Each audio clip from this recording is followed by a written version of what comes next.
तो आइए next process क्या करना है।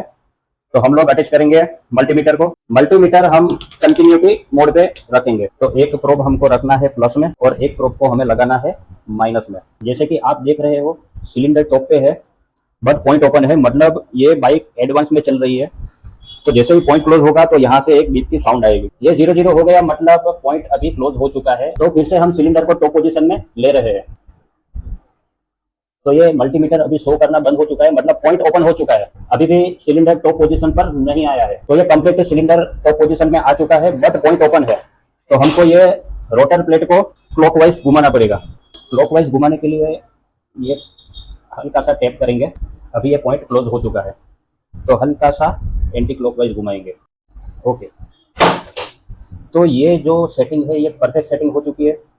तो रोटर प्लेट हमको देखो इतना घुमाना पड़ा। फाइनली ये पॉइंट कंप्लीट सेट हो चुका है। तो मल्टीमीटर को हमें डिस्कनेक्ट कर लेना है और पॉइंट को टाइप कर लेना है।